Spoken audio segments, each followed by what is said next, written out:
After an hiatus of almost 2 years, or a little over 2 years, I'm back with a new Inception dialogue. I apologize for all this time in which no new episodes were available. I've been busy. I've written 3 books in the past 2 years, 2 of which have been published, one last May. I've finished a third one that I've just submitted to my publisher. Hopefully you'll hear more about it next year. So these 2 years have not been inactive. But now that I have a little more time, I'd like to take this project up again, which was so fulfilling for me. And what better way to start it over than with author and filmmaker Jean-Francois Martel from Canada. Jean-Francois, or JF, and I have had several online exchanges recently, basically disagreeing with each other in our respective blogs and writing essays over each other's position. So we thought it would be appropriate to have a face-to-face discussion enabled by our technology to sort out those issues and try to come to a better understanding of each other's position. And as it turns out, I think we agree on many more things than we thought we did. Our differences were basically mostly semantics, I think, mostly because of our respective use of words and lack of clarity regarding what precisely we mean or we meant by certain words. So it has been a very nice episode to shoot for me. We've discussed Jean-Francois' book, Reclaiming Art in the Age of Artifice. A very nice book. I have recommended it before. I recommend it again. It's a book about the role of art in our civilization and how it has been hijacked by a different kind of aesthetics these days. And true art is no longer so widely available, and what we take for art today is largely an instrument of control. And Jean-Francois articulates this very well, so we've discussed that as well. Has been a very enjoyable dialogue, at least for me, I think for him as well, and I hope it's enjoyable for you. Jean-Francois, great to have you here. Thank you. We've had several discussions online in recent months. It's the first time we are talking sort of face-to-face via the technology of modern times. It's great. I was looking forward to it. And I thought maybe we could start with what brought us together in the first place, which was a book you've written. I think you've published it this year or late last year? This year, I think. February, yeah. Yeah, Reclaiming Art in the Age of Artifice. Which has a title that has already 2 encapsulated messages in it, right? And the first one is Age of Artifice. Do we live in an age of artifice? What do you mean? What do you mean by that? Well, the age of artifice to me is, I call it the spectral age at other points in the book, but the idea is basically that the use of the aesthetic for political and moral ends has increased along with the proliferation of modern media. So that whereas we always had, there was always an aesthetic dimension to political control, whether we're talking about, severed heads lining a highway leading to a castle, or Versailles with its opulence, or the Roman circus. Today, this use of the aesthetic to manipulate and control is absolutely ubiquitous and really, really hard to get away from. And to me, I wanted to try to investigate and argue that art has a different motive. It's a different use of the aesthetic from this particular, what I call artificial use of the aesthetic. So, yeah. How would you define the aesthetic? Just the use of forms? Yeah, the use of forms and pattern, and the framing out of patterns in order for them to exist of their own accord.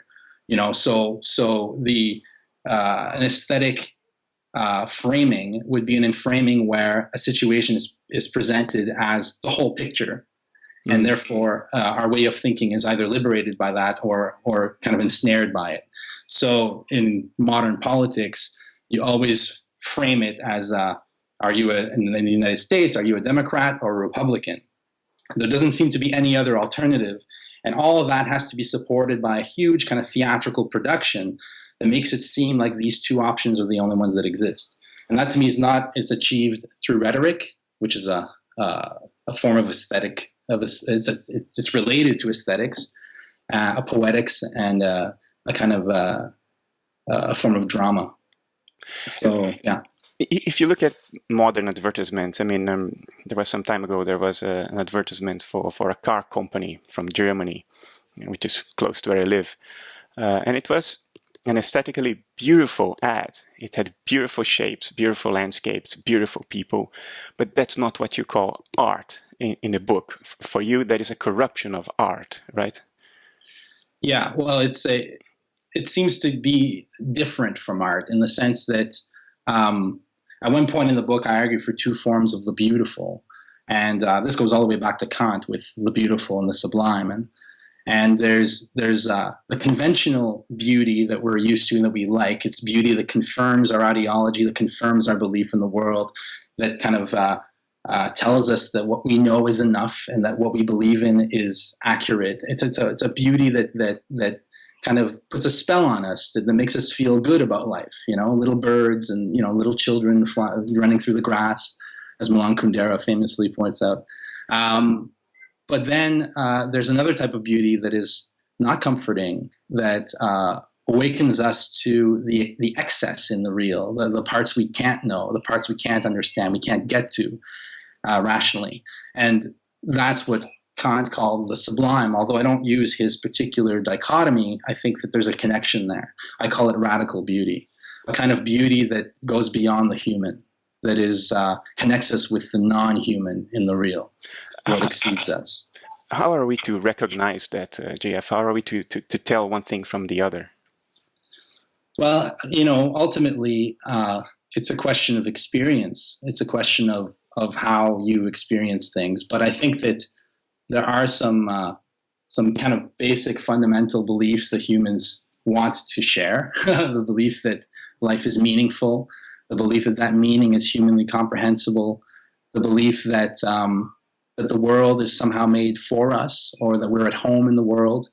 And I think the radical beauty points us to something that kind of contradicts those traditional beliefs and points us to something much more expansive, a little bit scary, but also freeing, freeing in a way. And would you see this radical beauty as something universal and as such objective in a way? Or is it something relative and it depends and changes, varies from person to person? You seem to convey the message that it is an absolute in a sense, that it is a universal. Well, it's a universal insofar as we share a certain anatomy and brain structure as human beings. It's universal insofar that we share certain common needs. But it's, I'm a huge fan of Jung, right? As you are, I know. And our interpretations might differ at some points, but there is a kind of universal, a set of qualities or characteristics that we might call universal, but in the end they're dependent upon the structure of the human mind and body. So as far as that is concerned, you can talk about beauty as a kind of objective quality. At one point in the book, I say that beauty is the quality we attribute to things when we see them for what they really are, which is we see them as incomprehensible. So I'm naming that beauty. You could call it all kinds of things, but my argument is that art connects us with what is incomprehensible, what is ineffable in life. Which brings me, and it's interesting that you connected incomprehensible with ineffable, because you're sort of saying that it's incomprehensible if you can't bring words to it, and that the act of comprehension is an act of thought, of linguistic thought. You see, that's what you seem to be suggesting.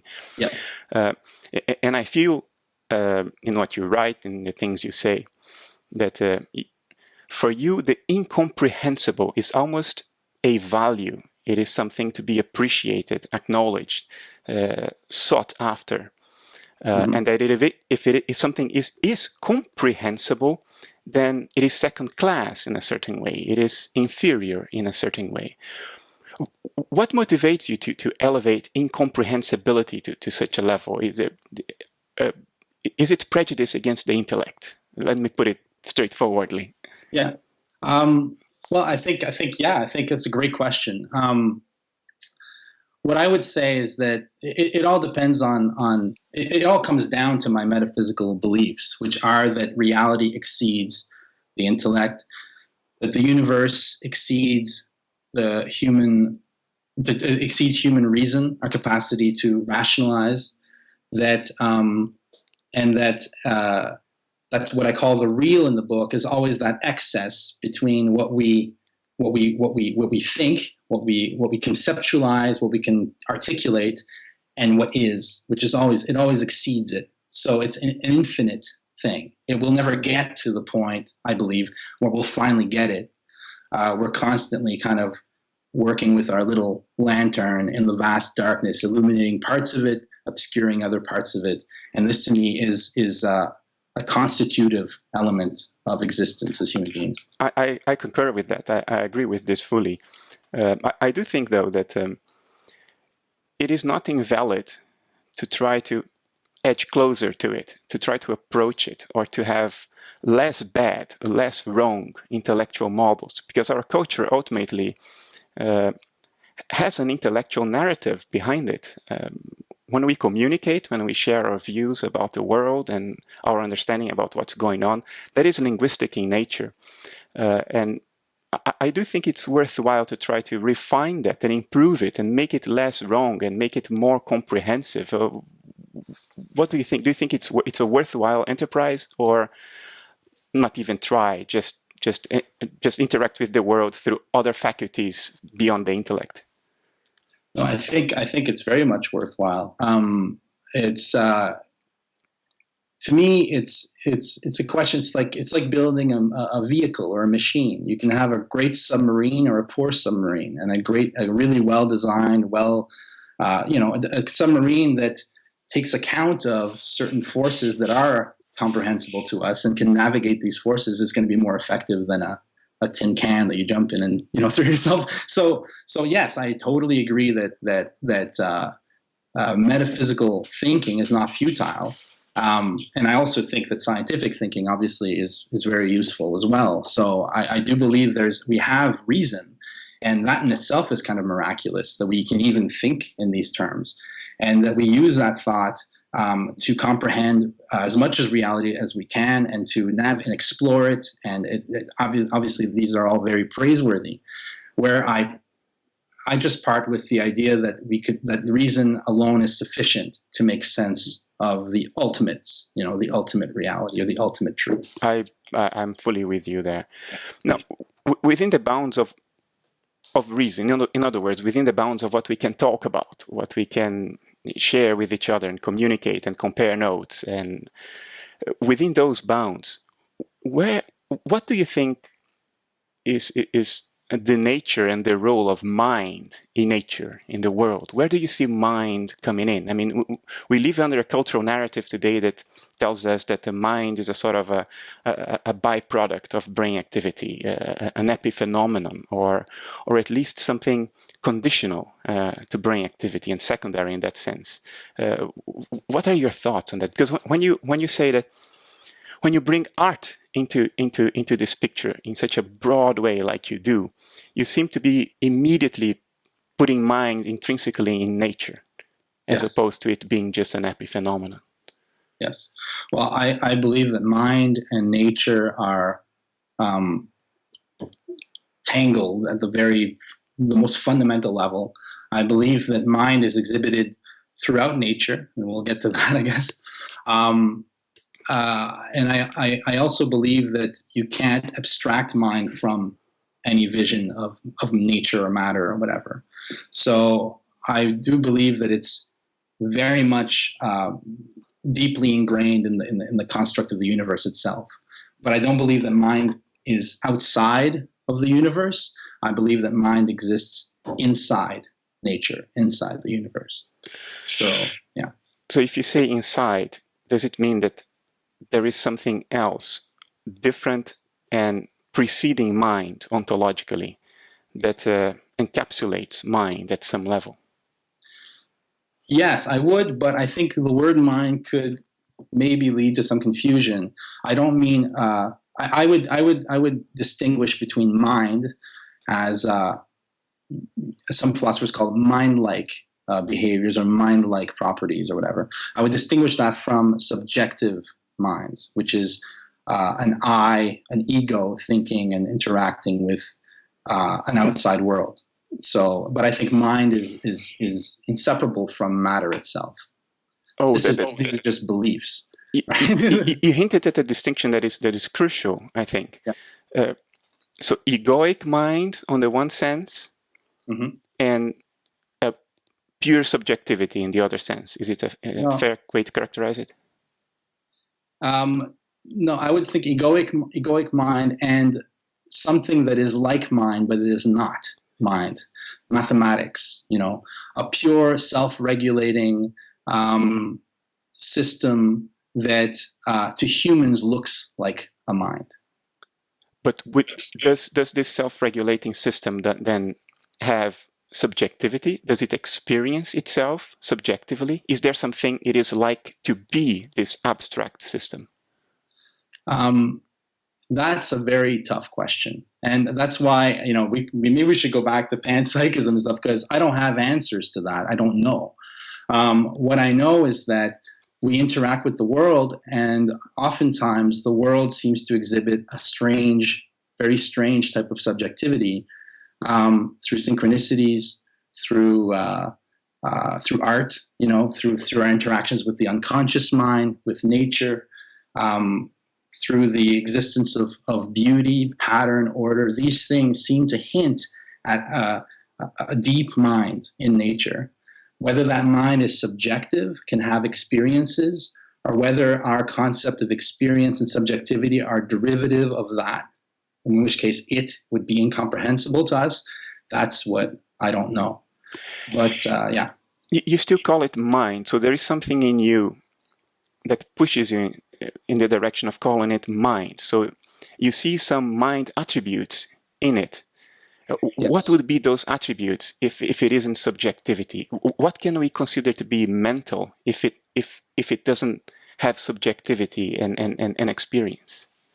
Well, I think that we as human beings have all kinds of experience that subjectivity is quantifiable. You can have a very subjective experience, or you can have a very slightly unconscious experience, which still happens to you. So I don't know how useful the term subjective is in this sense. I certainly don't believe that there's a cosmic I experiencing all things as I experience things. There could be, but I don't think that we need to believe that to make sense of things. All we can say is that the world seems to have mind, and that things seem, in a certain sense, intended. At the same time, there are moments where things seem unintended and chaotic. I just think that at the end, you're going to hit a paradoxical bottom that you're just not going to get through. So it's like Wittgenstein, that of which we cannot speak, we must consign to silence. Well, I don't believe we should consign it to silence, but we should be aware that at that point we're speaking in poetic terms or metaphorical terms. Yeah. If I can just make an aside, when I use the word mind, I usually mean the ground of subjectivity. Yes. So if something has mind, what I mean by it is that there is something it is like to be that thing, yes, that being or whatever. You're bringing more subtlety into this. There's more subtlety in the way you use the word mind. Yeah. So if I can try to boil it down to a simple question, do you think that there is something it is like to be an inanimate object? Do you think that I have a little statue here? Do you think this little statue has inner life, that it feels something, that there is something it is like to be the statue in itself?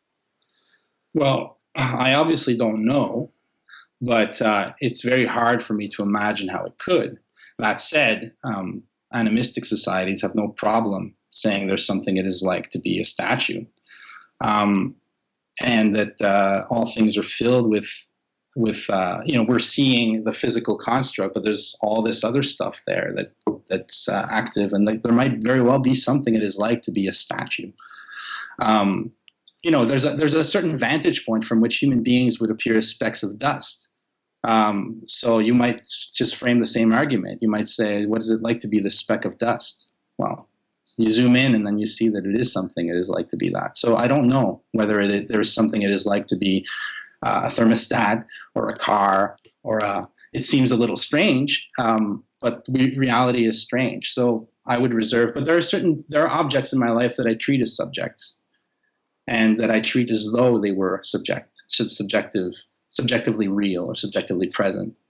But I'm an animist, so. But you know what my position is. Yes. I think that there is something it is like to be the whole of existence, the universe, or the multiverse. There is something it is like to be the multiverse as one thing, but I don't think there is something it is like to be one specific object. And what I mean by this is that I seem to have separate inner life. I identify with my inner life and not with the rest of the world. In a sense, I am dissociated from the world. If the world is mental, then my mentality is dissociated from the mentality of the rest of the world. So when I ask if an object has inner life, what I mean is, does that object also have a dissociated stream of experience that it experiences as separate from the rest of the world, or is it just an element of the universal mentality? So for me, that's the difference. What do you think of that? Well, I don't. What do I think of that? I think that I'm a realist. Okay, so and I think it's possible to be a realist without being a materialist. So let's just define for the sake of the audience. So you believe that the world exists out there? Yes, I believe that time and space are objectively real. I believe that that reality is mathematizable. That means that there are a set of laws that govern things, and those are independent of mentation. Absolutely independent of mentation. I believe that matter and mind are shaped within that. I don't know where those laws come from, whether they're arbitrary or whether they're perennial, whether they're intended or accidental, or just there. I don't know, but I believe that the world is real.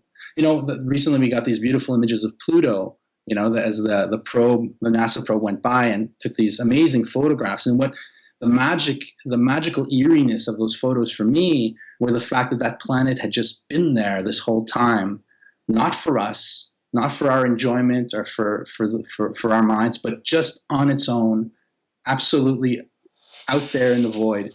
And when it emerges in human consciousness, it is a momentous thing. And Heidegger would say, it has come into being. But I say, it's not Pluto that changes through that experience, it's we that change. As our consciousness confronts wider realities, deeper realities, our consciousness is expanded. The world, however, is. That's my belief. I would say that Pluto was certainly there before we ever knew it even existed. And in that sense, it is real. But that doesn't necessarily imply that it's outside mind, that it's outside mentation. If we refer back to Jung talked about the collective unconscious as something that would unify all humanity, but not only humanity, all living beings. Mm-hmm. I could easily imagine that there are processes in the collective unconscious that no human being to have ever lived has ever experienced in a self-aware, self-reflective manner, and yet they were there all along, just like Pluto. But they are mental.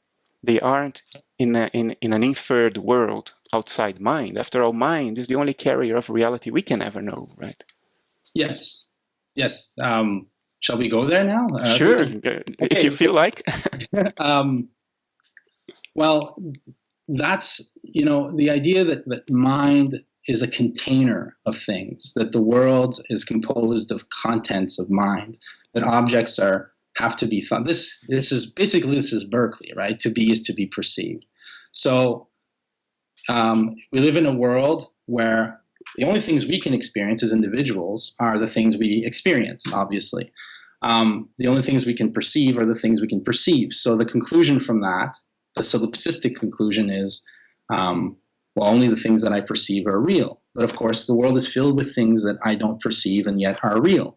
So then the idealistic strategy, you might correct me if I'm wrong, is to posit a cosmic subject that perceives all the things I don't perceive for me in order for them to exist. But all that comes down to this assumption that to be is to be perceived, which I think is a tautological belief. As Bertrand Russell famously pointed out, it's like, how did he say it? I kind of wrote it down here. He says, to equate experience with reality is tautological because it basically says you cannot experience a reality that is not experienced, which is obviously true, but tautological. But the fact that I can't experience a reality that cannot be experienced doesn't mean that a non-experienced reality doesn't exist. Well, it's a pure inference. If you say that there is a reality that is completely beyond any experience of any living being who could articulate that experience, it's an inference. And I would even say it's a gratuitous inference because it's fundamentally beyond knowledge. Knowledge is something that needs to be experienced directly or indirectly.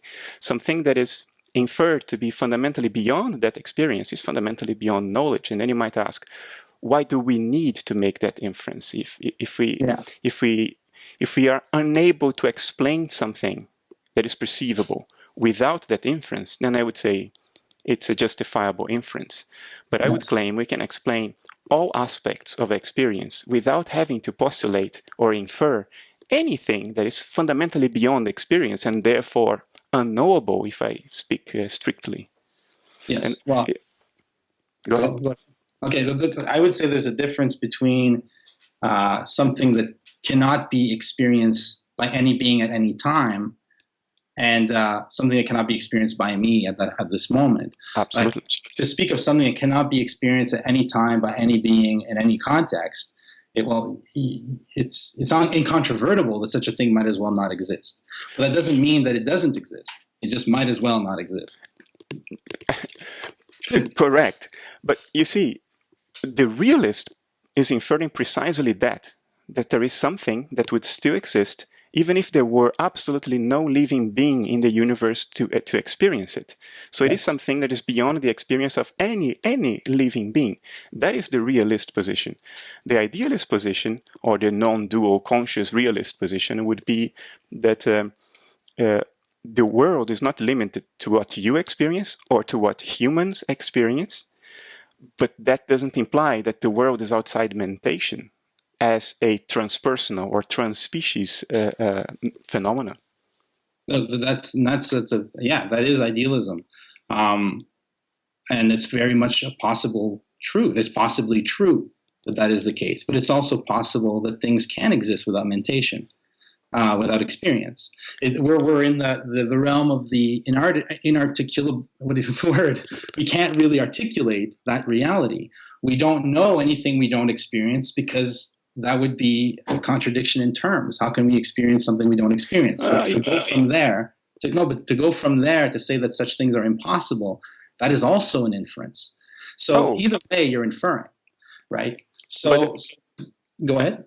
My position would be not to infer that it's impossible. My position would be to say it is as necessary to infer it and as impossible to prove it as it is unnecessary to infer the flying spaghetti monster. I can't prove it's not there, but I don't need to infer it. So I would say that I can't prove that there isn't a world fundamentally outside mind, but I don't need to infer it. It's not necessary to make sense of reality. That would be my position. My position is not to say realists are, I can prove realists to be wrong. No, how could I do that? I can't prove the flying spaghetti monster to be wrong. I don't know. For all I know, it's there. My point is, it's an unnecessary inference. It's an inflationary and unnecessary inference because we can make sense of reality without it. We can make sense of the universe by interpreting it as the excitations, the vibrations, the behavior of a transpersonal form of consciousness, which is pure subjectivity, which is all we can really know, subjectivity. Well, all we can really know is our own individual subjectivity, as you yourself concede in Materialism is Baloney. And we have to differentiate between what you call personal awareness, which is all I can really know, and this idea of mind as a disembodied cosmic sustainer of all things, on the other hand. So there is a jump there. You call it an extrapolation from my personal awareness to this cosmic mind. But that extrapolation I call an inference, and I'll explain why. There are, as far as I know, there are two types of self we could talk about. There's the transcendental subject, the self of the philosophers, and then there's the self in the real world. And I think there is a distinction. The transcendental subject, Descartes' cogito ergo sum, this completely disembodied ego that observes the world without being inside time and space. And then the self that we live in the world, we live with in the world, which is always in interaction with the world. Well, when we're thinking about that transcendental subject, we can abstract the outside world. We can say the outside world is a perception. Now we have to decide whether this perception is true or false. In this embodied self that we live in, like when we finish here, we'll go and do things in the world, the attitude we'll have then has to infer that the outside world is real. And it doesn't feel like an inference at all. It's absolutely instinctual. Animals do it, plants do it. We all act as though these physical forces that govern the world and these objects that compose it are actually there and would be there whether we're there or not. So these two selves, this transcendental subject that Descartes brought into the world, I think created, it's a concept, it's a fabricated concept, I don't think is useful for anymore. Or maybe it wasn't ever useful, I'm not sure. But it doesn't seem to me to have any real reality. It's a mathematical or geometric concept comparable to the perfect circle. You won't find a perfect circle, a perfect sphere in nature, but you have it in mathematics. You won't find a transcendental subject in the world, but we can think it. So to me, these are almost algebraic notions that don't come into play in actual lived, embodied experience. I would have a couple of comments. I think the point you're making is that a transpersonal self, a transpersonal mind, is an abstract inference. I would say it's less abstract than the inference of a world outside mind. That would be one point. The other thing I would stress is that the idealist is not saying that the world is not real as an experience, as a perception. The idealist is not saying that perceptions are illusions as such, as perceptions. What the idealist denies is the interpretation of perception as something that is triggered by an abstract world outside mentation itself, outside the qualities of experience. That's what the idealist denies. The idealist does not deny the reality of the world I perceive. It doesn't even deny that the world goes on, even if I am not there as a dissociated psychic complex of this transpersonal mind. And then you would say, well, but this transpersonal mind is also an inference. I agree to a large extent that it is an inference, but I would say it's a more reasonable inference because it basically extrapolates an ontological category, namely mind, consciousness, subjectivity, that we know to exist via direct experience. We extrapolate that beyond the boundaries of our personal individual self. We don't create a new ontological category. And I would say the realist does create a completely new ontological category, namely not mind, not consciousness, not subjectivity. I would say that's a much bigger step. Well, I don't even, it's an interesting point of view, but I don't think it is a step. When birds migrate, across a continent, are they creating a category called the world in which they have to travel from point A to point B? When we experience the world in the day-to-day, are we constantly inferring the existence of an outside world? No, we intuit an outside world immediately and directly. We experience ourselves as bodies in a spatio-temporal context. We experience ourselves as embodied beings. We can think beyond that, and that's the amazing thing. The mystery of mind is that we can think outside of that, but we're constantly brought back to the fact that we're in this world. And we cannot function in the world without making that inference. If a true idealist were to live by his word, he'd have a hard time getting around in the real world, right? No, because I know the objection, but yes, go on. I think you're making an idealist point. The idealist recognizes the reality of the world as subjectively perceived with the qualities of experience. In other words, color, texture, warmth, all the qualities of experience, melodies. The idealist recognizes that to be the real reality outside his or her dissociated stream of experiences. What the materialist or the realist would do is to say, no. What seems to be an external world is unfolding inside my head because it's completely generated by my brain. The qualities of experience are generated by my brain as a side effect of brain activity. The real world out there doesn't have colors, doesn't have melodies, doesn't have flavors, doesn't have texture. It's pure abstraction, pure mathematical equations. You can't even visualize it, since you can't visualize anything that doesn't have the qualities of experience. And the realist would say that is the real world. So in a sense, what the realist says is that what for us is highly intuitive, that there are qualities outside this dissociated alter that is myself, the realist would deny. The realist would say, oh, all those qualities are inside your head. They are not really out there. What is out there is something beyond your capacity to visualize. Beyond making this point, I would even say, because you said several times that we do not have access to anything beyond our personal individual mentation.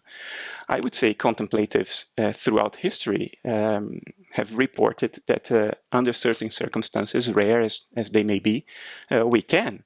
There is this book written at the turn of the 20th century by Richard Maurice Buck called Cosmic Consciousness, in which he did an extensive study of the cases available at the time of cosmic consciousness, and people who engage in meditation and contemplatives, mystics, they would report that it is possible to gain access, to gain awareness of a transpersonal stream of experience, a stream that frames your individual self, your body, your ego, as a thought, as a story, a myth within this transpersonal form of mind. Yes. Okay, a couple of things. First, I'm making an idealist argument. I'm making an argument that gives concrete reality to mind.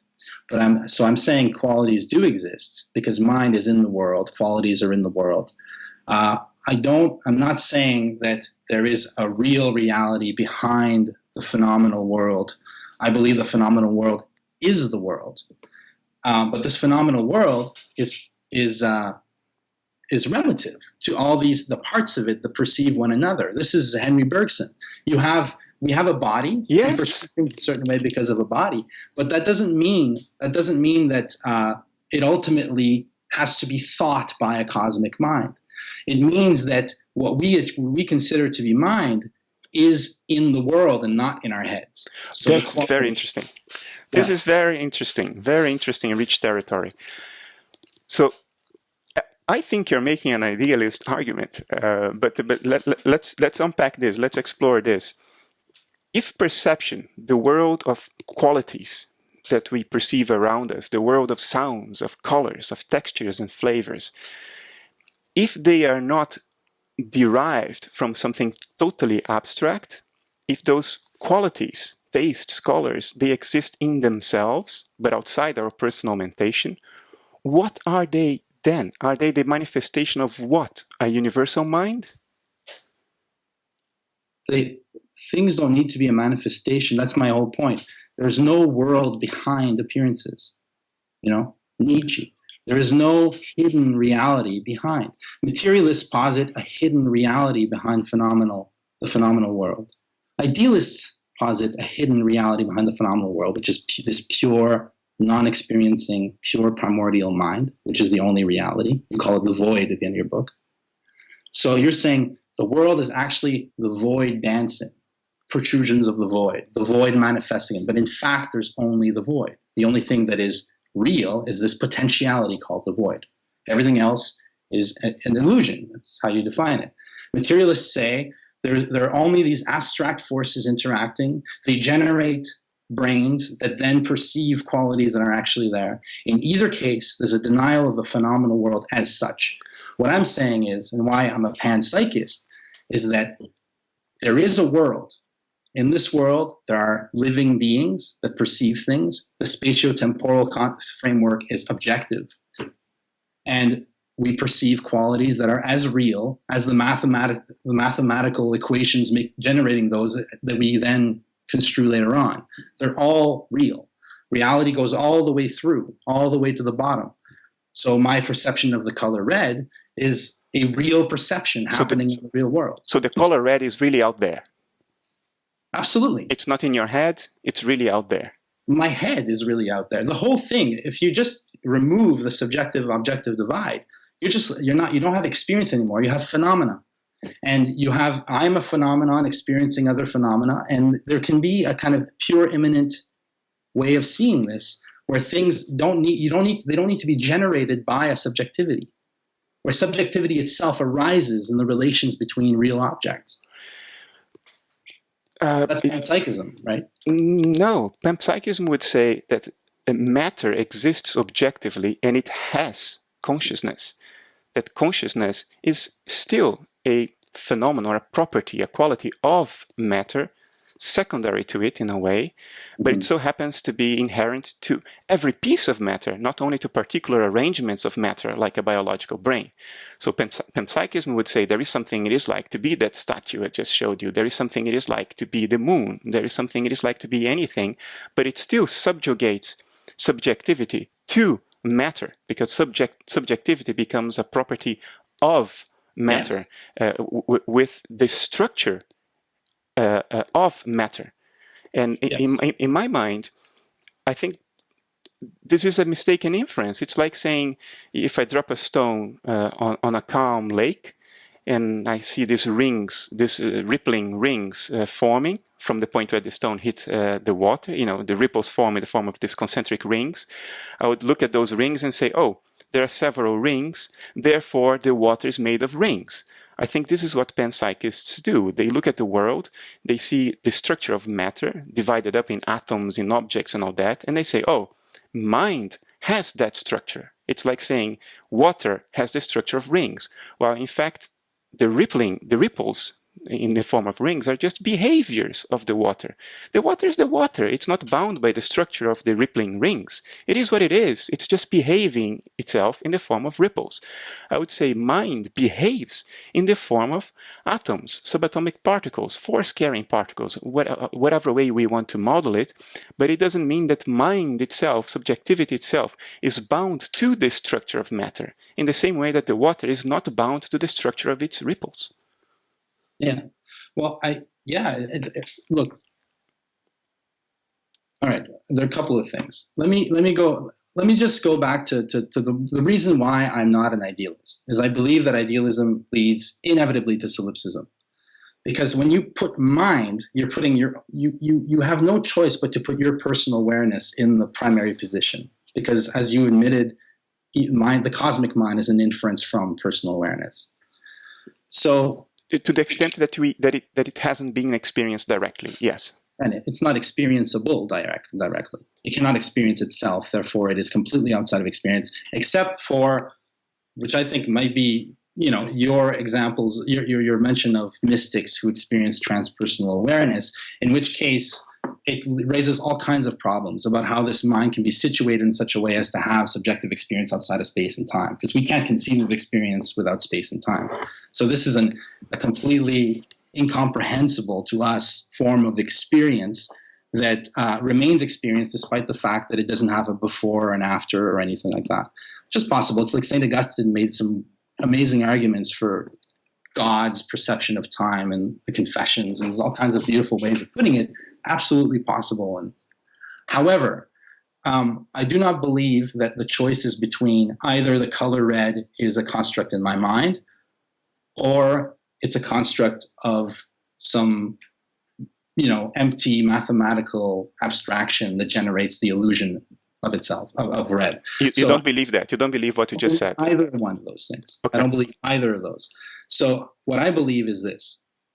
I'm a mind, you're a mind. We live in this world that is composed of qualities. Those qualities are all we can know. If we start doing mathematical calculations, it'll generate more qualities. We cannot experience them as anything but qualities. Yes. However, everything in our experiences tells us that these qualities do not depend on our personal minds perceiving them. Yes. that somehow exist. Now, if I don't extrapolate a cosmic mind perceiving them all, if I don't do that, what am I left with? I'm left with qualities that exist in and of themselves without any need for deriving themselves from something else, without any need to be generated. They just are. And that's a different way of seeing it, but I think it is. I think that would be the most parsimonious way of seeing it. How would you explain the consistency of experiences that the different people have, that different subjects have? I mean, you and I experience the same world. Presumably, I could fly to Ottawa tomorrow and see the same landscape you see, and we could talk to the same people and watch the same football matches on television. So, if the qualities of perception exist only in and by themselves, and they are not anchored in some kind of overarching infrastructure, how do you explain the commonality, consistency of experience across subjects? Well, I believe the qualities exist as qualities in a moment of perception, but that a red car is a red car. It's like common sense. A red car is a car existing in space-time. I agree. Existing in space-time. So are you. Totally with you. So far, this is idealism to the textbook idealism, what you're saying. But then you deny the overarching framework to explain the commonality of experience, our shared world. Why are we... I mean, if the qualities of experience exist in and by themselves, it's akin to a dream, because the experiences of the dream exist in and by themselves. They're not triggered by the external world. Then how is it that we are all dreaming the same dream? The red car exists, I agree, as a perception, as the color red. It's out there, outside my personal mentation. But we both can look at the same red car. How come? I don't understand the question. I said that I'm a realist. I believe that space and time are real forces. They don't need any justification. They don't need to be thought or perceived. I believe that it's an anthropomorphic argument to say that the qualities that the things that I require in order to perceive qualities in the world are required at the cosmic level.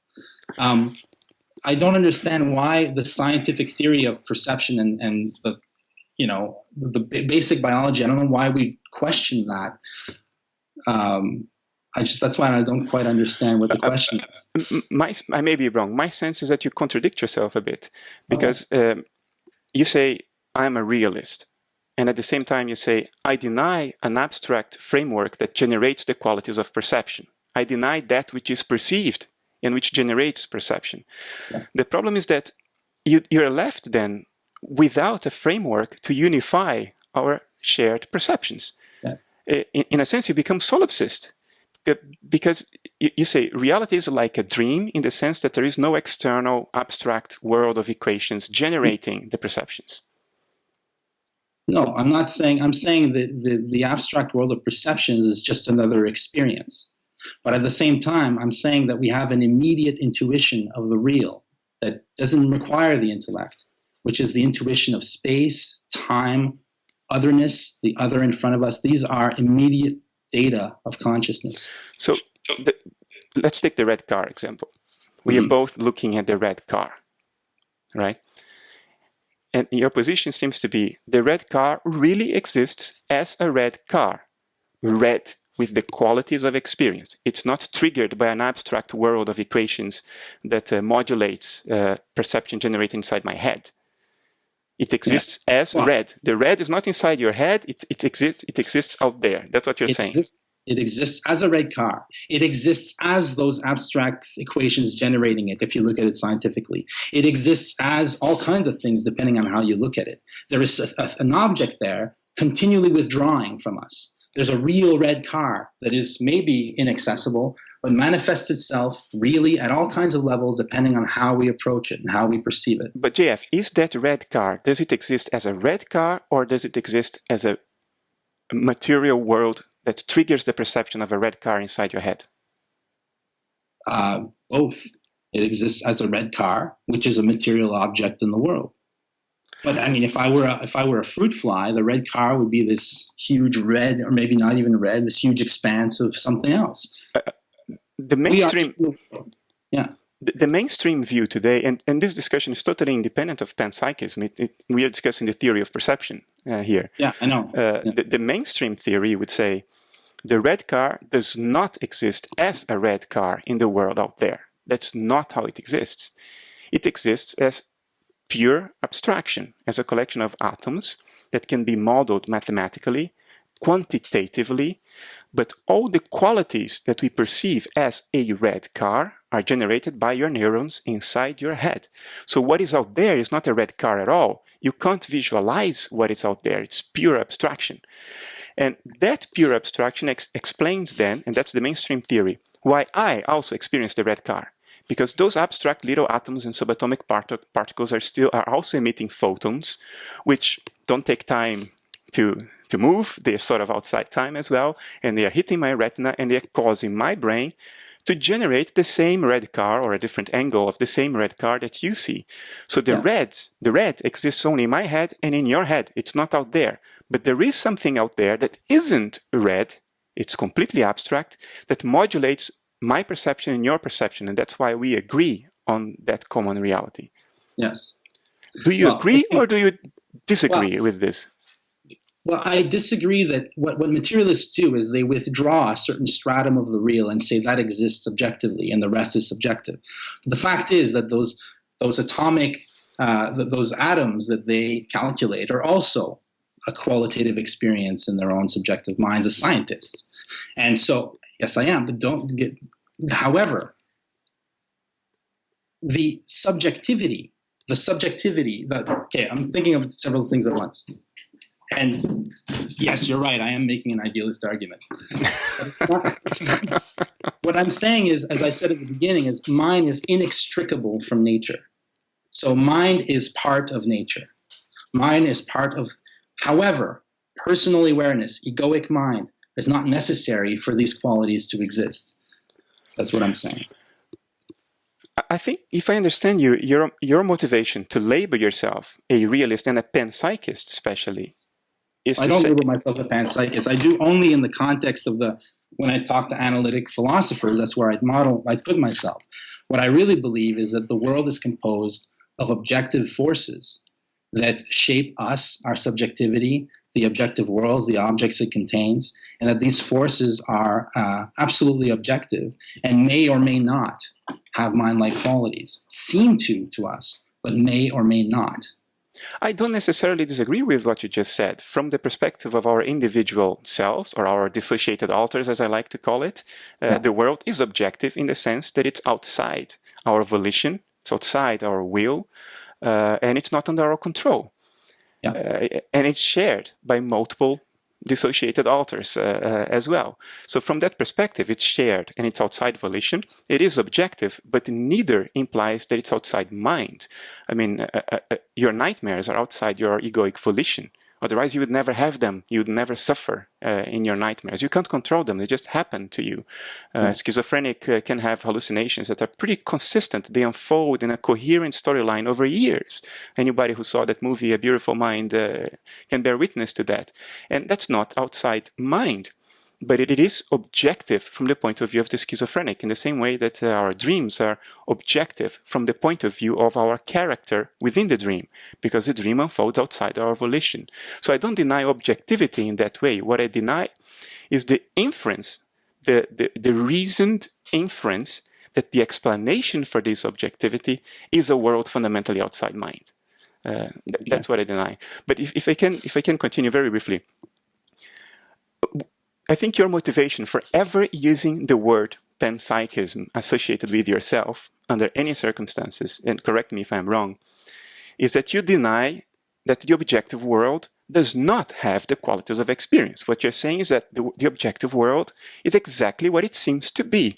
It's outside my volition, it's shared across individuals, and it has the qualities of experience.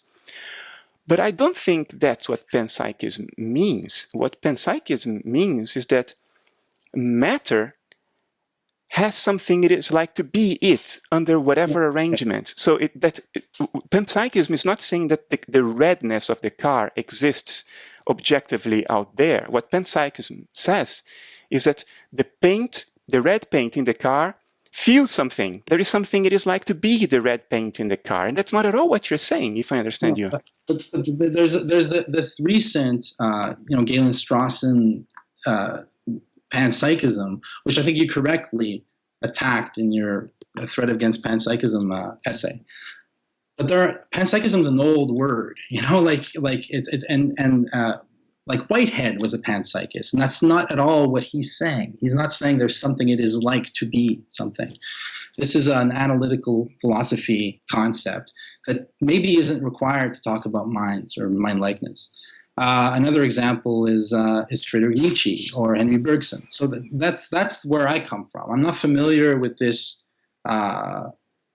panpsychist materialism that you're talking about that much, okay? But what I'm saying is this, and now I've lost it because you're saying I'm with Bergson. I'm with Bergson, but no, before that, what were you saying just now? I was saying that the car just the way they are, yes. So the red car is the red car. Therefore, the quality of the red car is true. It is truly a red car, therefore, idealism. What I'm saying is the red car is the red car to me right now, but the red car does not exhaust what the red car is. There is, as I said in the beginning, explaining my book, a reality that always exceeds my experience, that presents itself as real to me, as I'm constantly intuiting it. I'm never getting to the bottom of it, but it's not, the red car is not exhausted by my perceiving it. What if I told you I agree? What's that? I agree with this. Okay. Great. I would think the red car is a symbol of something fundamentally transcendent. And I would say this does not deny idealism. On the contrary, it makes the case. Maybe our dispute is actually it's semantics. It's a matter of words. Let me try to illustrate this. A person with dissociative identity disorder has multiple personalities, right? And these personalities sometimes are angry at each other, try to kill each other, don't recognize each other as themselves. And yet, it's obviously all happening in one psyche. One person has multiple identities. And there was a paper last year, today it's called Dissociative Identity Disorder. There was a paper last year in which they measured for the first time dissociative brain activity, and they controlled that against actors just pretending to be dissociated, to have dissociative identity disorder. So it's been shown now that the thing actually exists as such, the condition exists. Now, these dissociative processes in the person's mind have an image. You can put that on the person. You can put the person in a functional brain scanner, and you can see those dissociated elements. My position is that we are living inside a mind, and we are those dissociated complexes that you would see in a brain scan of a person. Now we don't need the brain scan. We are inside the mind. We don't need to scan through any skull. We are inside. When you look around and you see other people, you're seeing other dissociated processes of this transpersonal mind. Now, the person is the outside image of the dissociative process. In the same way that your brain, your active brain, is the outside image of what it feels like to be JF, yes. Right? When I look at your brain activity, I see a symbol of your inner life. Your inner life is transcendent to me. It is all mental. The symbol is mental because it's what I experience. Your inner life is mental because it's your experience. But your experience comes across to me in symbolic form, namely your brain activity. Your brain being the image of this dissociated complex in a transpersonal form of mind, of consciousness. So when I see the car, when I see a lightning storm, thunderstorm, when I see the sun, I believe I am seeing symbols of cognitive, mental activity totally transcendent to me as a person. For instance, how is that different from materialism? Materialism would say that the world exists fundamentally outside mentation, fundamentally outside subjectivity. Let's take a concrete example, the sun. Let's say that the sun is the symbol as perceived by me of an outpouring of universal love, the energy that sets the world in motion. I experience that outpouring of love as the sun. The sun is an experience. Maybe transpersonal mind experiences that as an outpouring of love, not as the image of the sun. That is also an experience. And one experience maps onto another experience. There is only experience in what I'm saying. What the materialist would say is that no. There is something outside experience that generates experience. There is a fundamentally different ontological category called not experience, which then generates and modulates experience. But you say the same thing, Bernardo. You say that there is mind at large, or the void, which is not an experience, and it generates experience. There's no difference.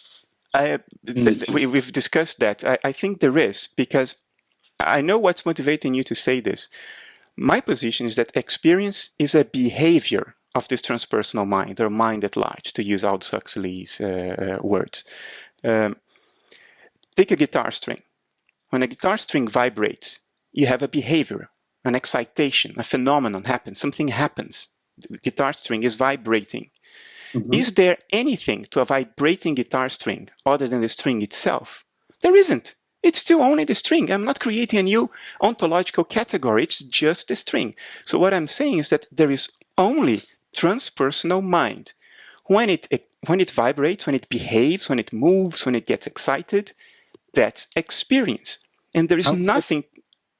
How is that different from saying that there's only matter or energy, and vibrations of matter generate experience? Because you require a different ontological category, namely, not experience. Okay. Well, actually, okay. Let's go. I want to. This might take us to the problem here that I perceive. Maybe not a problem. So on page 62 of Materialism Baloney, you say that materialism requires the following statements to be true. Okay? Yeah. One, your conscious perceptions exist. I think it would have been more honest to say my conscious, because we're not at your yet. We're only in the... Yeah, so... Yeah, I was talking to the reader. Yeah, so my conscious perceptions as a reader exist. Yeah. Two, the conscious perceptions of other living beings different from my own also exist. Yeah. Three, there are things that exist independently of and outside conscious perception. Yes. And four, things that exist independently of and outside conscious perception generate conscious perception. Now, you and I agree that number four is very iffy. Okay, right. It requires all kinds of leaps, logical leaps to get there. Yeah. Because it doesn't seem to be possible that matter could generate consciousness for all the usual reasons. So I agree. Let's get four out of the way. So you're left with the two statements that idealism agrees with are my conscious perceptions are real, and the conscious perceptions of other living beings different from my own are also real. They exist. My question to you is this, and this takes us to the heart of it, I think. How does statement 2 not imply statement 3? Namely, that there are things that exist independently of my conscious perception. Because for there to be other living beings that I can then judge to be conscious or not conscious, I need to believe they exist outside of me. How do you respond to that? Let's suppose that you reject 4, but you maintain 3. In other words, you maintain my conscious perceptions exist, the conscious perceptions of other living beings exist, and there are things independent of conscious perception. Why do you need 3? Because now you completely dissociated things that exist outside of conscious perception from conscious perception. If you don't have 4, 3 is totally useless. No, because 2, if I don't take 3, okay, then you're a construct of my mind, which is all I can know. No. Okay, I reject the category not consciousness, but I do not reject that there are different points of view to a given experience. Each point of view is itself an experience, therefore not requiring anything outside experience. But there are multiple points of view. In other words, different experiences can share the same information. 2 views of the same experience. Just like the example I mentioned. I experienced the sun. That experience, or no, better yet, I am a neuroscientist and I'm looking at your brain. Your brain exists to me as an experience. And your brain exists to you as your inner life, which is also an experience. The experience of your inner life appears to me in the form of the experience of your brain. All along, there is just experience. You do not need to have that other thing outside, which is generating both experiences. You only need two sides of the experience. Your inner life is an experience. It appears to me, in my experience, as your brain, which is also an experience. There is only experience. Can another living being, by which I mean a body, like the body of a cat or a person, exist outside my conscious perception? Of course. Of your conscious perception as an individual, as a dissociated alter of mind at large, yes. But the thing is that in these four statements, your number 4 is mind at large. That's your number 4. You don't start with mind at large. You start with cogito ergo sum. I think, therefore I am. This is what I know. And you say this is the only thing we can know. Then you say, I can know that other people are also conscious because I can infer that consciousness from their behavior. So that's an inference that I make. I don't know it, I infer it, and I infer it based on the fact that they behave in ways that are like me, and they know things I don't know yet. Those are the arguments you give. But then 3 is there are things that exist independently outside consciousness, but that is implicit in number 2. Because the only way I can experience another consciousness is by perceiving another body. No, really? If we are very strict, 1, my conscious inner life exists. 2, there are other conscious inner lives. It does not imply anything outside consciousness inner life in 3. I'm just saying there are multiple streams of consciousness. None of this implies that there is anything outside consciousness. No, I know, but we're not at just pure consciousness yet. We start with our consciousness, yours and mine. That's what the ones we know exist. That's where we start. Or else you're begging the question. You're already starting with the cosmic mind implicit in your argument, which you want to get to cosmic mind. You don't want to start with cosmic mind, obviously. So you start with, I think, therefore I am. That's where you start. That's the first thing. And you say idealism accepts this, it's incontrovertible. Then you say other living beings are also conscious. I'm not a solipsist. Other living beings are also conscious. But in order to even think about that, how do you experience other living beings, if not through space-time, in a world that exists, in a world with our other bodies? I don't deny space-time and the world out there as a qualitative experience, and objective from my point of view as a dissociated alter, just to make sure this is established. I think you're building attributes into this I exist, many more attributes than I meant to put in it. What I meant by this is that primordial sense of being, subjective being. I don't mean by that the Cartesian ego. I don't mean by that an individual being, a separate person, a separate creature. I don't mean any of that by statement number 1 in page 62. All I mean is this primordial sense of subjective being. Now, it gets into more details now than what I wrote in the book, but my statement would be every creature, every living being shares that exact same primordial sense of being. They all have this pure sense of being. So it is the same sense of being in all of us. I know, that's mind at large. But that is not a philosophical concept. That's a mystical notion. I could say I experience a primordial being when I have an experience of enlightenment, or I could say I have an experience of being Napoleon if I think suddenly that I'm Napoleon Bonaparte. I could have all kinds of experiences. But the fact is this. I experience myself as a body in a world. You experience yourself as a body in a world. Our consciousness, there are times when it feels eternal, and it might be, but it might not be eternal. You can't abstract the real world, the physical world, from your metaphysics, I think, without falling into solipsism. Because the fact is, this primordial sense of being, that's an articulate concept that you build that out of your feeling of being in a body, being a self in the world. That's where it starts. I don't think so. No, I think you're bringing a lot of attributes to that sense of being that are derived from thought, derived from models of the only way things could be, the only explanation for how I feel. If you don't build those inferences, those assumptions that are derived from models, you are left with pure beingness. Now, let's give an example. When you're dreaming at night, you dream that you are an individual inside your dream. You experience the world of your dream as outside of you. Yeah. And you have a sense of identity. You're even embodied in your dream. You always have a body in your dream, either implicit or explicit. Sometimes you can actually see your body, sometimes you don't, but it's implicit because you have a local point of view within the dream. Yes, so the body is implied. Obviously, your subjectivity in the dream is not conditioned to that dreamed up body. The dreamed up body is an element of your experience within the dream, but it's the whole dream that is in your subjectivity. Your subjectivity is not in that dreamed up little avatar inside the dream.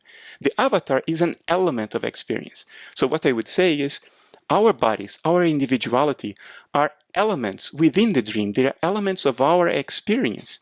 But pure being, pure subjectivity is not conditioned to that element for the exact same reason that your consciousness is not conditioned to your dreamed up avatar in a nightly dream. Well, that I know that's what you believe. I know that's what your conclusion is. But your conclusion is implicit throughout the book, which means, in a certain sense, that you're constantly begging the question. You're constantly assuming the reality of this cosmic I, this cosmic consciousness that most people don't experience, except in real peak experiences. And then the reality or the truth of those experiences is up for, it's up for anyone to decide. And you're assuming it's true. Whereas in fact, what we do experience for real is our bodies, space and time, the reality of the objects around us, and the insufficiency of our own minds to make sense of the whole. That's where my philosophy stays. It just stays there. And yeah. I understand what you're saying.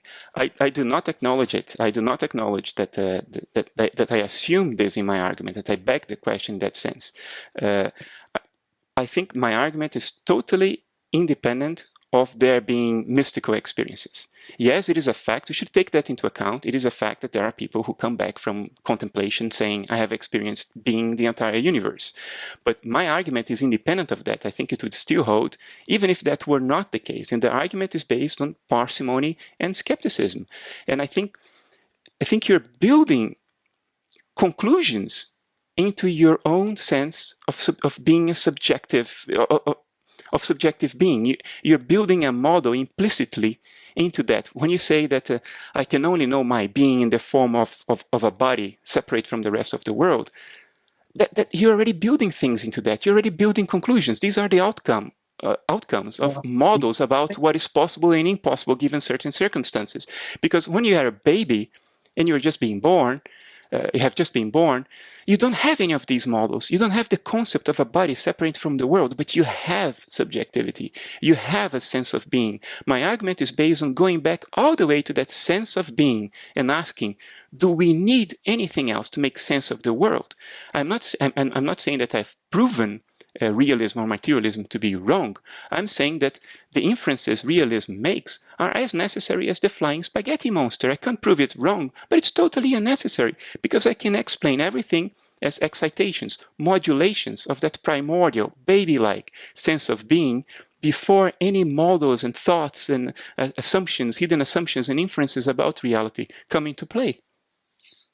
But look, the concept of being, first of all, now we're in real ontological territory. We're in with Heidegger, and it is a very complex concept. It's not just a given. A baby doesn't experience itself as pure being. If anything, we can't talk about how a baby experiences reality, but if anything, I would say that a baby experiences only qualities, only the world, only this external world without any sense of self whatsoever. And the sense of self is constructed through time. But exactly. That doesn't mean anything. It doesn't. You could even speak of a non-subjective experience, what Deleuze calls a pre-personal transcendental field of potential subjectivity. So that subjectivity is something that happens as an event in the world, rather than something that precedes and is required for the world to exist. Because all of this, what we're discussing now, is all predicated on the idea that to be is to be perceived. where things could just as well just be without being perceived. That a red car could be a red car and a bunch of other things at the same time without being reducible to any one of them, without being perceived by anything. So, so now we've hit the point where we don't agree. Do you want to take this further? What do you think? Do you? No, well, I have a question for you. Okay, and go ahead. Go ahead. Right, so my question would be: I've already asked you how the reducibility of all things to mind or to avoid, how that is different from materialism. And you say that it's different because one of them invents a new category, but then earlier in this dialogue you said that one has to infer pure mind as a new category as well. So there's an inference of a new category. Transpersonal mind. One does not need to infer mind. Mind is the primary datum of existence. Yes, one does not have to infer personal awareness. That's given. Awareness, whether it's personal or not, is a specific behavior of awareness. It's a qualitative experience. It is personal. It's a transpersonal. Awareness exists. One could argue that individual human beings only know personal awareness. You have to admit that not everyone knows pure awareness, or whether even that makes any sense. So whatever. You have really good arguments for it, but it's okay. Go ahead. So my question is, what is the place of ethics in your system? That's such a loaded question. Help me to understand where you want to go with this, so I can formulate an. So, if everything is an illusion, if all things are basically protrusions of a membrane vibrating for itself, to itself, a void, without qualities, without meaning beyond itself, what is the place of ethics in our world? What do you make of human suffering?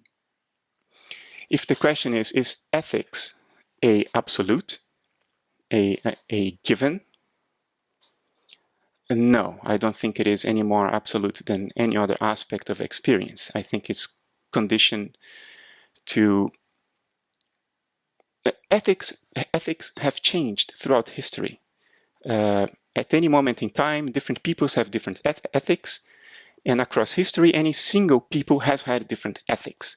So if the question is ethics absolute or relative, I would say it's relative. Ethics is relative. It's a human conception. So you don't think that a human being has intrinsic value as a human being? Intrinsic moral and ethical values, I have to be careful with it, because I also, in my first book, Rationalist Spirituality, I did derive a very mildly prescriptive ethics from a metaphysics. So I have to be careful not to be misunderstood in what I'm going to say. I think there is a universal telos. And I think things that are conducive to that universal telos can be considered ethic in a fundamental level. And I think things that are not conducive to that universal telos can be considered unethical at that fundamental level. So if I preclude somebody from expressing himself in the world in an arbitrary way, that is unethical, because it conflicts with that universal telos. That said, we construct complex edifices of moral codes and moral systems that have a lot of relative subjective judgments built into them, like being gay is wrong or a sin. This kind of crazy things that have happened again and again throughout history, or it's okay to kill somebody who does not share your faith. Today, or at least in the 80s, it was perfectly ethical to make huge amounts of money. And now that seems to be changing. So ethics changes across space and across time as a complex system of values.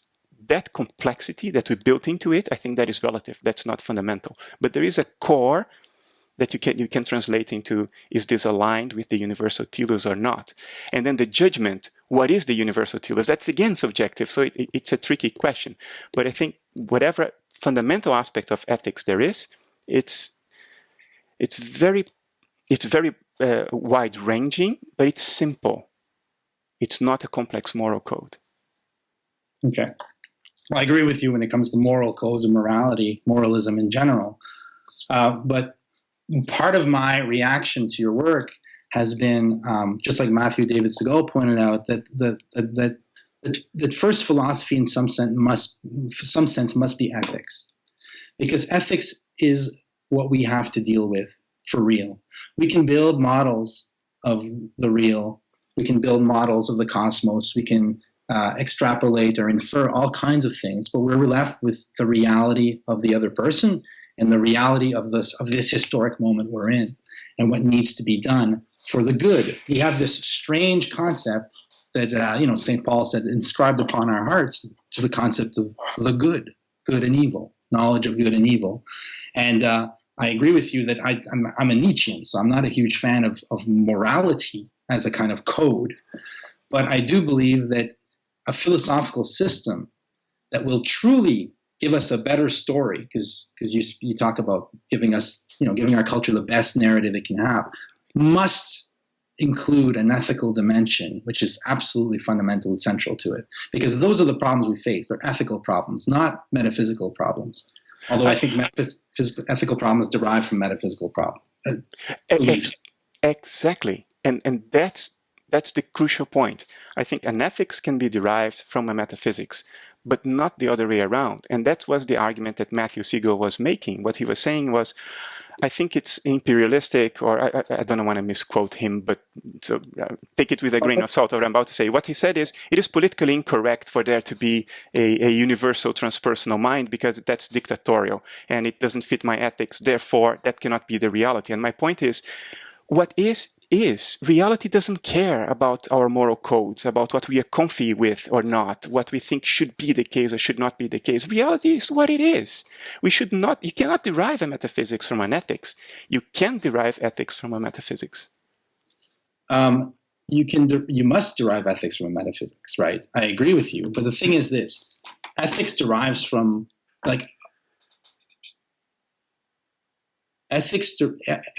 our ethical reality is our reality. We experience. If you start with a philosophy that starts with the self, with mind, and extrapolates, infers the existence of other people from the basis of mind, you are setting the ground, I think, for an amoral system, a system without ethics. Because mind is unchanging. I can't even prove that you're real in my world. This is if this were applied as a metaphysical system of an entire people, who knows where it would lead? Why? How do you derive this, that idealism is not compatible with an ethical system? Well, I don't think it requires ethics, and you said it yourself that at the core there is no ethics. What I'm trying to get at here is what Matthew, I think, was trying to say, and I can't put words in his mouth either. I think what he meant was this, that all metaphysical systems fall short of getting to the real. The real is where we derive our ethics. We don't rationalize our ethics. We get them from an immediate experience of an encounter with the other in the world. Therefore, ethics is more important than metaphysics, and we need to design a metaphysics that takes account of our responsibilities as human beings. It's an existentialist argument. I think that's what he meant, and he probably meant something a little different, but at least that's what I would offer up. I can agree with almost everything except the end. I think ethics are important, otherwise we don't have a society conducive to our expression in the world as living beings, which is what it's all about. It cannot be about anything else. If we have no ethics, we're going to end up killing each other, and then what? Where is the blossoming of life in all this? What is the purpose that this is serving? So ethics is important. And yes, I think ethics can be derived from a metaphysics. Metaphysics being, what is the nature of existence? What is that is? That's metaphysics, is an understanding of reality and existence at a fundamental level. So ethics can be derived from that understanding, but I completely disagree that we should conjure up a metaphysics in order to accommodate our moral, political, or even ethical preferences at a deeper level. Because reality doesn't care about our political preferences. Reality doesn't care about what we think is right or wrong at this specific point in history in the specific country where you live. Reality simply is.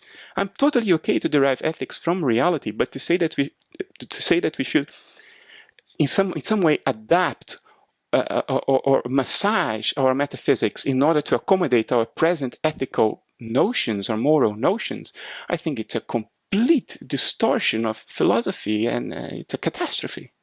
It renounces a relationship with the real.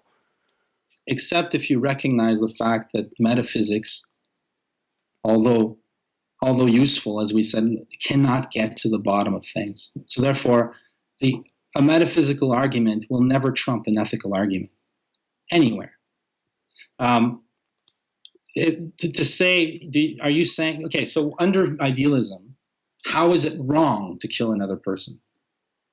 You're precluding the unfolding of certain personal experiences. Is that conducive to a universe? Yeah, is that conducive?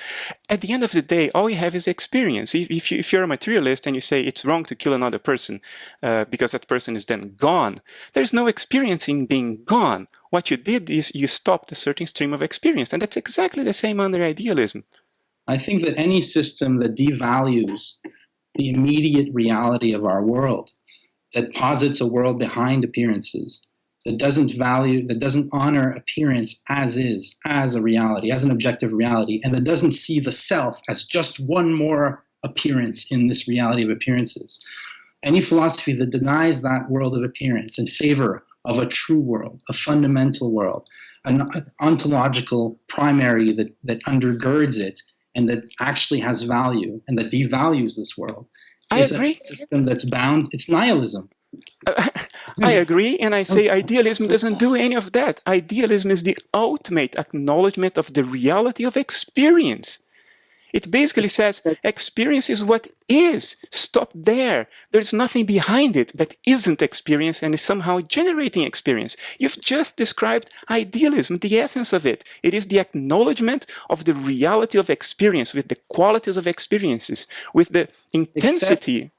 Except that you conclude your book by saying that there is in fact only the void, and that the void moves and gives us an illusion of reality. So even in your system, reality is not in itself real. It's an illusion. It's generated by the dance of the void. How do you define illusion? What I'm saying is that experience is real as such. What does it mean to be an illusion? That is not derived from an inferred world outside experience? If that's the definition of illusion, yes, then reality is an illusion, because I don't think it's derived from anything else beyond experience.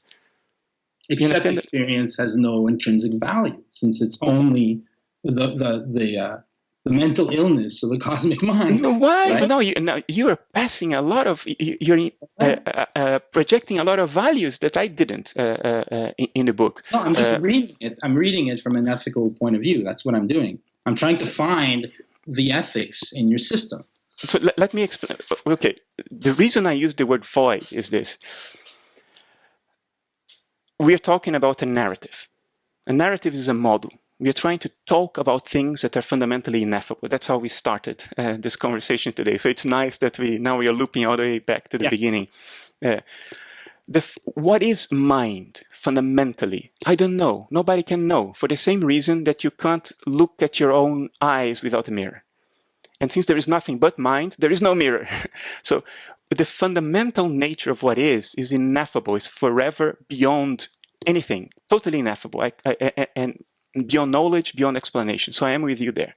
So how far can we go in modeling it in the form of a narrative? That's my motivation for talking about the void. I model experience as the behavior of something ineffable, something forever transcendent. The moment I do that, if that something is not behaving, it's not moving, it's not vibrating, it's not being excited, then by definition, according to this model, there is no experience. Because experience is the excitation of that transcendent, ineffable thing. Whatever, no, it's not even a thing, the transcendent subject, so to say.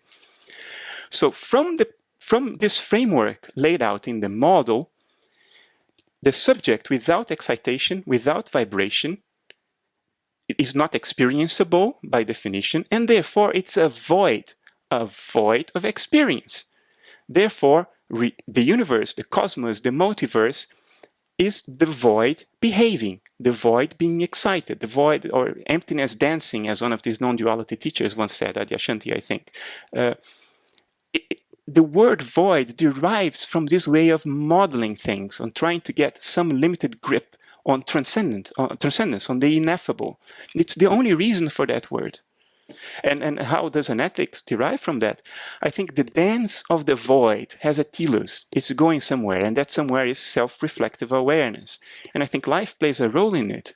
To interrupt life for no reason counters the telos. And at a fundamental level, I'm very comfortable calling that unethical.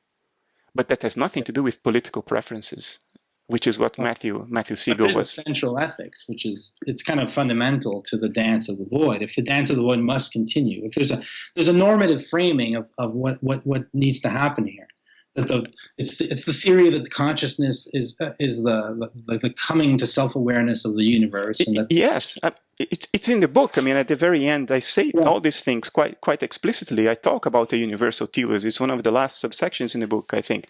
So, to sympathize with you, I also think it's counterproductive what happens in many non-duality and neo-Advaita circles, where people take this cavalierly attitude of saying, oh, it's all a dream anyway, there's no point to any of this, there's nobody here, the subject is an illusion, it's all a void, it's for nothing. That counters ethics.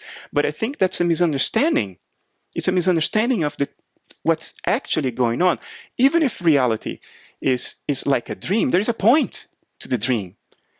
Because what other point can there be but what is experienced? And the dream is an experience. We're talking about experience here. Anything beyond experience is totally outside ethics. It doesn't matter. If it's beyond experience, who cares? A worldview, an ontology that elevates experience to the level of the real reality, the primary reality, is. And then you say, well, idealism doesn't do that because you postulate this ineffable thing that creates experience by vibrating. But you see, this ineffable thing is experience for the same reason that there is nothing to a vibrating guitar string but the guitar string. It's not a separate category. It's not something outside creating the illusion, the phantasmagoria of our daily lives. It is itself behaving. Experience is the ineffable, manifesting itself to itself in a meaningful, teleological manner. Okay, that's the end of my rap. So, let's wrap it up. I didn't want to end on this note because I wanted to ask you, I think you are an extraordinary social and cultural commentator. And I wanted to, and you've looked back, you've looked at the present in your book, again, reclaiming art in the Age of Artifice. I'm going to put an insert of the book. What about looking to the future, JF? Where do you see us going? Your book is a call to arms. It's realistic in an ethical sense. It realistically appraises our situation in the culture, in society today. It's not pretty. How do you see this going forward? Are you hopeful? I'm hopeful. I'm hopeful because I think that the way forward, if I were to be so bold as to try to boil it down, I think that what needs to happen is this humbling, this humbling of the species, that we need to realize that we don't have the control that the Enlightenment in the 18th century promised us. We don't have a grip on the real. We don't have a grip on what is and what isn't true. That reality is constantly eluding us, constantly exceeding us. And as I think that we'll have to come to a point as a species where we have to honor the reality of the other in a way that we haven't had to up to now. I think we'll have to honor the fact that the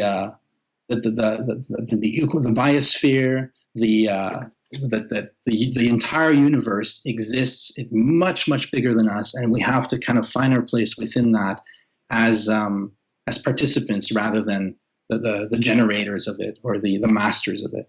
So I think that's the way. That's my hope, is that we are humbled as a species, and a kind of Beckettian, Samuel Beckett way. His characters that are constantly reducing themselves and melting into their worlds. I think that hopefully we'll have that. But of course, I mean, we're living in an increasingly artificial environment, filled with bells and whistles and all kinds of things distracting us from the grands espaces, the world out there.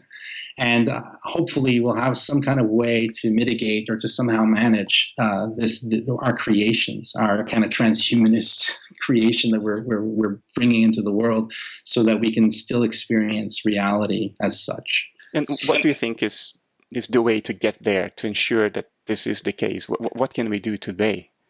As individuals, I think that we need to, an embrace of radical mystery as the constitutive element of the universe. That if we realize in each and every one of us that we don't have the answers, that we don't know, and we cease to try to intellectualize and conceptualize the experience, the more we do that, the more we can fall back on other modes of feeling and sensibility, the better equipped we will be to face the terrible nightmare that's coming towards us. From this perspective, do you think, and that's my final question, I wanted to end with this question. Yeah. From the perspective of what you just explained, do you feel in your heart that art is more crucial and fundamental to the future of humanity than science as it's done today? Actually, no. I think scientists are one thing, but science is doing fine. I think science is showing to an increasing degree an implication of mind and matter, as you often show. I think that science is moving scientists out of their comfort zone. So I'm a strong believer in science, but I'm also a strong believer in art. And, there is called art the science of the sensible. And I believe that art is our way of giving independent, autonomous existence to things that up to now we have constantly seen as being just qualities in our heads, as you described, or things, and collapsing the subject and object back into this strange, mysterious block that can exist in and of itself, outside of all judgment or intellection. So I think that art is a way forward, science is a way forward. Hopefully some kind of harmony can develop, some kind of reciprocity, but that would surprise me. We'll see what happens next, but hopefully a little bit of humility, will help us get through, because it's basically the train wreck's already started. So who knows?